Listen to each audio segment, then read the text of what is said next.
Alleah Taylor's nightmare made news after she says her then boyfriend, former Seattle Seahawks offensive lineman Chad Wheeler, brutally attacked her and left her for dead. 911, what are you reporting? I'm being killed. Please help me now. I'm gonna die. Chad was charged with first-degree domestic violence assault, unlawful imprisonment, and resisting arrest. Now Alleah, reliving it in the headlines, talks about the road ahead, healing, and hope for the future. Welcome back. We're talking to women who have found themselves in the headlines after surviving abuse at the hands of a famous partner. And Alleah Taylor joins us now in a daytime exclusive. Alleah, thank you so much. Thank you for being here. me. I want our audience to understand we played the 911 call and we've now showed those photos of your injuries with your permission. Yes. You are still in the healing process. This is still in the courts. Yeah. Is it reliving it all over again? I guess the core of it, why do you want to talk now? Yeah, I think it's really important to show strength, especially after these kind of incidents, and show resilience. A lot of domestic violence cases and survivors of domestic violence, women and men, sometimes may not have the confidence or the support system to be able to acknowledge it publicly, or might not even have the support system to be able to heal properly and go through it, and help and become healthy after it, So I really, as I go through this process, I would like to educate other people and help other people. It's so common, and I would have never thought this would happen to me. No one ever thinks it's going to happen. So, yeah, I just want to show strength and resilience, and I want people to feel acknowledged, feel supported. What was it about this potential relationship that pulled you in? Yeah, me and Chad, just alike. It was just like best friends. I feel like I had a best friend, rather than just a boyfriend and relationship. We were able to talk about and be transparent with each other, and never judged. And it was always we just connected. And I just felt like I had found my soulmate. It's something that we kind of refer to towards like our birthday, kind of like, we finally found it, finally happy. So, yeah. So within 6 months, you'd found this comfort zone with him, this soulmate. Yeah. During that time, as I understand, he did speak with you about an incident in college involving police. Mm-hmm. What did he tell you about that incident? Yeah. He referred to it as, he, I guess, had like some family stress and whatnot, and just handled it completely, inappropriately while he was in college. And that he did have a run-in with the police, and then he did do some, some self-work and whatnot. So I was like, he's never been violent. He's never, we have a space in my apartment where we meditate and we pray together. So any violence or anything like that, I figured, okay, he's worked through it. He's not that same person as he was in college. I don't think anyone is. You and your then boyfriend, Chad Wheeler, had been together about 6 months. No signs of any violence, nothing in reflection that was a red flag. No, never argued, nothing. If there was ever like a disagreement or maybe said something maybe we didn't disagreed with, very transparent, and would just sit and have a conversation about it, and then that would be it. Take me to the day that this happened. Did it start as you were living together by then? You were sharing a place together. Yeah. Whirlwind romance. And then take me to that day. Yeah. That day is a typical day. Usually days if he's going to be, at home relaxing, I'll light candles for him. So when he wakes up, it's kind of calm. And it's just the usual. Went to work. And while I was at work, he had sent me a picture of his head shaved. And that startled me because he loves his hair. He loved having long hair. And, why was it startling then? Because he's never wanted to cut his hair before. And this comes after having kind of an emotional trip while he was in LA with his family. So I was thinking, oh no, maybe he's, maybe he's handling this wrong or something. I don't know. Maybe he's not processing things well, or I don't know.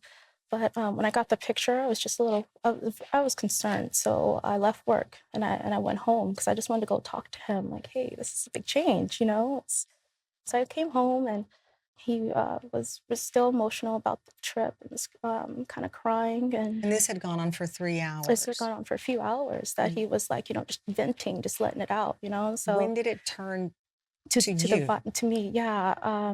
He went into his room and well, not his room, but our room, and we. I'm sorry. That's okay.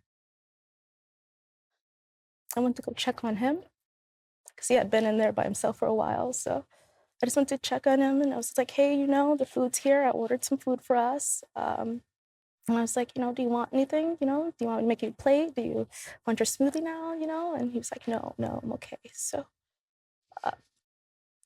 I had backed up a little bit, and he was sitting down. He stood up, and he looked at me and told me to bow down. And I was like, huh?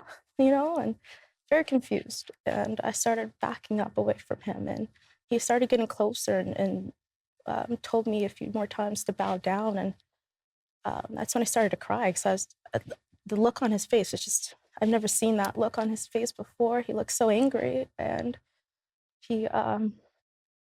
that's when he began attacking me. Yeah, it was, I would have never saw that coming from him at all. He's 6'7", 300 pounds. 318 pounds. Yeah. And I'm about 145, 5'9". We're screaming. I couldn't scream. I was so surprised that it was so fast. I looked back and I'm like, how did you know to do this so quickly? He strangled me and so quickly, and I tried to move my arm to try to block his arm, and that's when he snatched it back. When he snatched it back, I went unconscious. I had woken up and I was in a daze, just staring at the ceiling, and I saw him come back and he started strangling me again, and I went unconscious. Did you live at... Obviously, I know that you agreed to come and talk about this. I feel so guilty asking you these questions. It's okay. I feel like the truth and being transparent about it, the acknowledgement of how brutal this was, it needs to be acknowledged. I don't think that this is something that should be swept under the rug, or people should feel that, uncomfortable. It's an uncomfortable conversation, of course, to have, but it's the truth. Yeah. And it needs to be told, and it needs to be acknowledged, because I know I'm not the only person that has experienced abuse in any way. You're not. Did he say anything? No. Not until I had woken, came out of unconsciousness the second time. He was standing by the doorway, and he was just like, wow, you're still alive. And he had a smoothie. Oh. I'll tell you, I read that in the report. Yeah. And hearing you say that, it takes my breath away. And I know people watching, I can't imagine being in that situation. And he says, wow, you're still alive. Yeah. How did you make it to the phone to finally call 911? I kept my phone in my back pocket the whole night. Usually they always keep it on the table, but something told me keep it in your back pocket. You called 911. You sent photos to family members and friends because you did not think you were making it out of the apartment alive. When you heard police finally enter, what happened?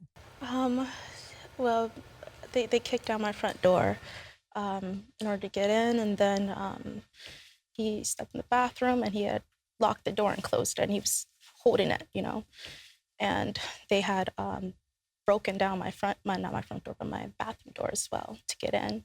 And they pulled me out, and yeah, I remember walking out of my apartment, and I looked back, and you see the swarm of police going into your apartment, and I saw my neighbor standing outside, and I saw my neighbor's kid, and the look on their faces. I remember apologizing to them, like, I'm sorry, you have to see this. And it was hard, it was very difficult. My dad, that was the first person I seen on the scene. And the look on his face, I had to hold him from going in there. And I had to tell him, I need you more than I need Chad. No father should ever have to see their daughter like that. Especially their youngest, he still looks at me as his baby. My next was my best friend, Camille. She came, and then my sister, Ryan. She had rode with me to the hospital in the ambulance. I've never broken a bone before. I didn't realize I knew something was wrong with my arm. I couldn't lift it. I remember telling them I couldn't lift it. And then when I got to the ambulance, that's when I realized that, my whole forearm was dangling because it had been popped out of the socket and the bones were crushed. And then my humerus is broken. So once I got to there, that's, the shock started wearing off, and I started feeling the pain and realizing what fully happened. That's when I would say things began kind of settling in.